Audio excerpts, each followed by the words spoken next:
Hello everyone, आज है 15 फरवरी और आज इस वीडियो में हम बात करने जा रहे हैं जियो फाइनेंशियल सर्विस के बारे में। देखिए 275 रुपए का ये शेयर है और देखा जाए तो एक अच्छी तेजी आज मॉर्निंग में आई जरूर थी, बाद में थोड़ा बहुत करेक्शन बन रहा है। पिछले एक महीने में देखा जाए तो यहाँ पर अच्छी तेजी है, 3% की तेजी, लेकिन लोअर लेवल जो 240 रुपए था उससे अगर कंपेयर करोगे तो अच्छी खासी रफ्तार इसने दिखाई जरूर है और अभी एटलीस्ट एक स्टेबिलिटी यहाँ पर लौटती हुई नजर आई है। पिछले एक साल अगर हम ग्राफ देखें तो उतनी पुरानी लिस्टिंग नहीं है, अभी हाल फिलहाल में लिस्ट हुआ था। एक्सपेक्टेड था कि 300 रुपए के आसपास लिस्ट होगा, लेकिन ऐसा हुआ नहीं। तकरीबन 260 रुपए के आसपास इसकी लिस्टिंग हुई और लिस्टिंग होते ही गिरावट आई, क्योंकि जाहिर सी बात है ये जो रिलायंस इंडस्ट्रीज थी उसी का पार्ट थी, तो कई सारे इंडाइसिस का पार्ट ऑटोमेटिकली ये बन चुका था और उन सारे इंडाइसिस से इसको हटना था, तो आउटफ्लो आने के चांसेस थे। तो गिरावट आई यहाँ पर, बाद में तेजी भी आई, फिर गिरावट आई और देखो 200 रुपए से जो लगातार तेजी है ना वो शानदार है। लेकिन ग्राफ अगर आप ऑब्जर्व कर रहे हो तो तेजी गिरावट तेजी गिरावट तेजी गिरावट तेजी, लेकिन ग्राफ जो है वो लगातार ऊपर वाली ट्रेजेक्ट्री शो कर रहा है। तो यहां से दोबारा ये जाने की कोशिश कर सकता है 290 रुपए का लेवल जहां से ये गिरा था, और धीरे धीरे फिर एक बड़े ब्रेकआउट का सिनारियो भी आपको दिखा सकता है। अभी इसका जो स्ट्रॉन्ग सपोर्ट है वो 260 रुपए के आसपास नजर आता है, जिस प्राइस पर इसकी लिस्टिंग हुई थी, और वो एक सपोर्ट के तौर पर यहाँ पर काम कर सकता है। कंपनी को लेकर अगर देखा जाए तो 1.5 करोड़ के आसपास का इसका वॉल्यूम से बड़ी क्वांटिटी में ट्रेडिंग चल रही है यहाँ पर। और देखो जो पेटीएम को लेकर जो दिक्कतें आ रही है, कहीं ना कहीं उसने ट्रिगर करा है जियो के शेयर में बड़ी तेजी, क्योंकि देखो फायदा जियो को भी होने वाला है पेटीएम के फॉल, क्योंकि अभी अगर हम देखें तो पेटीएम को लेकर जो अनिश्चितताएं बनी हुई है बाजारों में, और अगर आने वाले टाइम में उनके यूजर्स अगर माइग्रेट करने के बारे में सोचेंगे भी तो कहीं ना कहीं बहुत चुनिंदा ऑप्शंस रहेंगे। फ़ोन पे हो गया, गूगल पे हो गया, और जियो भी अभी हालांकि आया नहीं है, लेकिन बहुत जल्दी ये भी एक बहुत बड़े अल्टरनेटिव के तौर पर देखा जाएगा। और कल को बहुत बड़ी अनाउंसमेंट हो सकती है जियो में, इनके म्यूचुअल फंड लाइसेंस अगर इनको मिल जाएगा अनाउंसमेंट होगी, इंश्योरेंस का लाइसेंस इनको मिल जाएगा अनाउंसमेंट होगी। डिजिटल पेमेंट्स को लेकर भी ये बहुत अग्रेसिव है और इनका खुद का भी जियो पेमेंट बैंक है।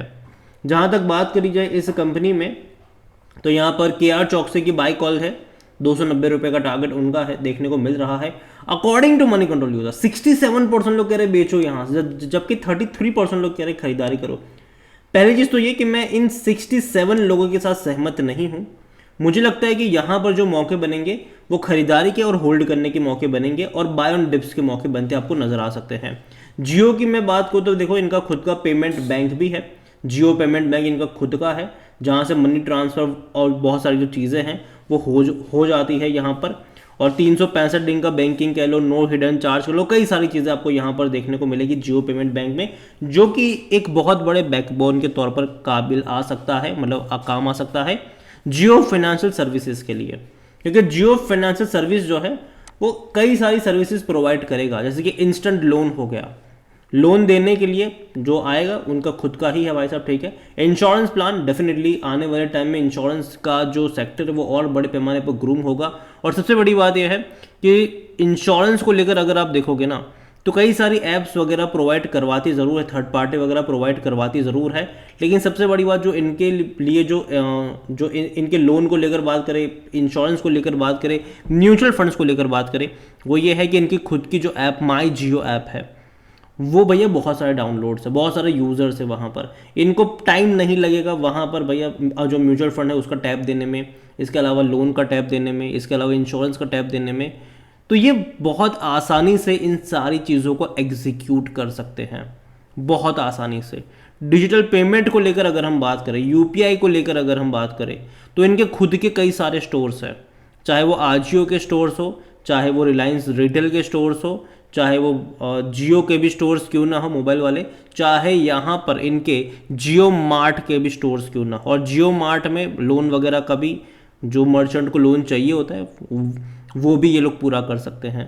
तो पूरा इको देखो जियो, अभी पता है जो रिलायंस है ना वो पूरा इकोसिस्टम तैयार कर रहे हैं कि अगर आपको लोन चाहिए हम ही से लो, आपको इंश्योरेंस चाहिए हम ही से लो, आपको म्यूचुअल फंड्स वगैरह में पैसा इन्वेस्ट करना है हम मतलब हमारे थ्रू ही करो, आपको पेमेंट्स वगैरह करनी है हमारा डिजिटल बैंकिंग भी है, आपको UPI से कुछ पैसा खर्च करना है वो भी हमारा है, आपको फिल्में देखनी है जियो सिनेमा है, आपको कई सारी चीज़ें यहाँ पर है। आज पूरा इकोसिस्टम यहाँ पर बिल्ड हो रहा है और एक चीज़ दूसरे के साथ कनेक्टेड करने में लगे हैं ये।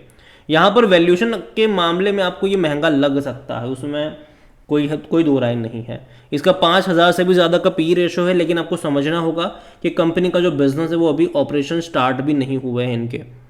जो बिजनेस से पैसा आने वाला है, चाहे वो इंश्योरेंस का हो, म्यूचुअल फंड्स का हो, लोन वगैरह का हो, बड़े पैमाने पर वो चल भी नहीं रहा, मतलब अभी शुरू भी नहीं हुआ है।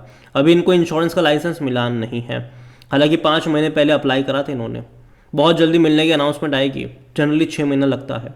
इसके अलावा म्यूचुअल फंड्स का भी लाइसेंस इन्होंने अप्लाई करा हुआ है, जब वो भी मिलेगा उसकी भी जब न्यूज़ आएगी ये भागेगा ये। और देखो मैं पहले भी बोल चुका हूँ, अब भी कहूँगा कि फरवरी का महीना अप्स एंड डाउन्स वाला होगा, बल्कि बाय ऑन डिप्स वाला होगा।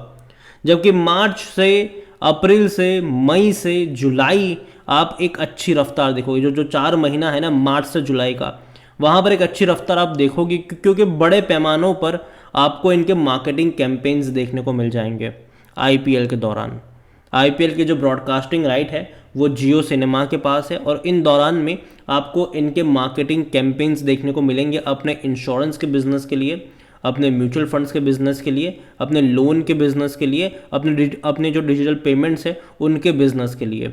कई सारे मार्केटिंग कैंपेन्स आपको देखने को मिल जाएंगे, और ऐसे में एक झटके में ये लगातार भागना शुरू करेगा। एक फेक न्यूज़ बीच में आई थी कि पेटीएम का वॉलेट बिजनेस खरीद सकते हैं, 15-16% दौड़ गया था ये।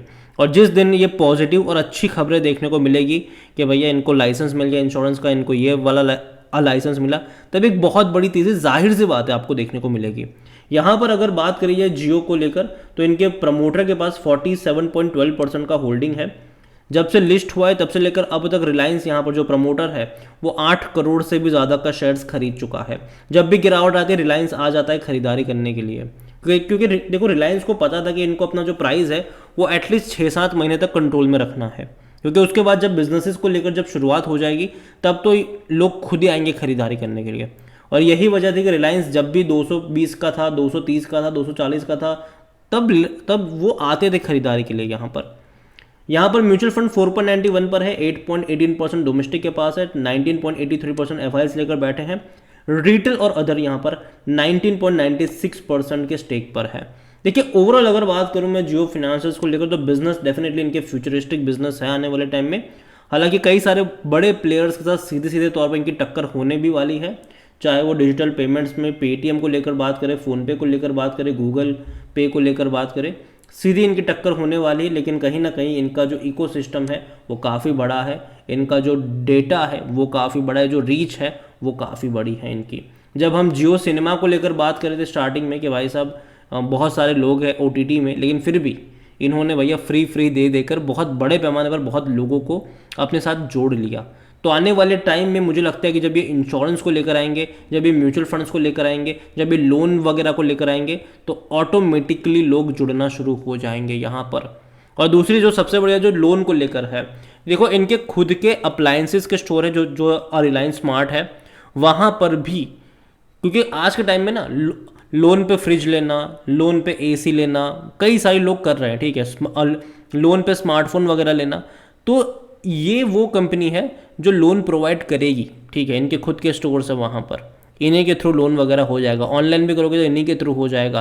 तो ये बहुत सारी चीज़ें हैं यहाँ पर, तो स्कोप बहुत बड़ा है इनके लिए। तो मैं इतना ही कहूँगा आपसे कि नज़र रखिए इस कंपनी के ऊपर। लेकिन हाँ, मैं ये कतई नहीं कह रहा हूँ कि अभी के अभी जाके खरीदो, मैं ये कह रहा हूँ कि बाय ऑन डिप्स के आपको मौके ढूंढने चाहिए, और जो असली तेज़ी है वो मार्च से लेकर जुलाई के दौरान आपको देखने को मिलेगी। और ऐसा नहीं है कि तेज़ी आई तब मैं बात कर रहा हूँ, हर हफ्ते मेरा जियो के ऊपर वीडियो होता है लिस्टिंग से लेकर अब तक। अगर आप चाहो तो मेरे चैनल को रेगुलर फॉलो मतलब आप देख सकते हो, जहाँ पर मैंने कहा है कि बाय ऑन डिप्स के मौके हर गिरावट में आपको यहाँ पर मिलेंगे, और हर गिरावट में बेचने के बारे में नहीं, खरीदारी के बारे में सोचना चाहिए, और आपका नज़रिया कम से कम यहाँ से 1-2 साल का तो होना ही चाहिए। तो वीडियो को यहीं पे एंड करता हूँ, पसंद आया हो तो लाइक करें, शेयर करें, चैनल पर अगर पहली बार हैं तो प्लीज़ सब्सक्राइब करें, और जियो फाइनेंशियल सर्विस के बारे में आप क्या सोचते हैं वो भी आप मुझे कमेंट में लिख कर बता सकते हैं। Thank you.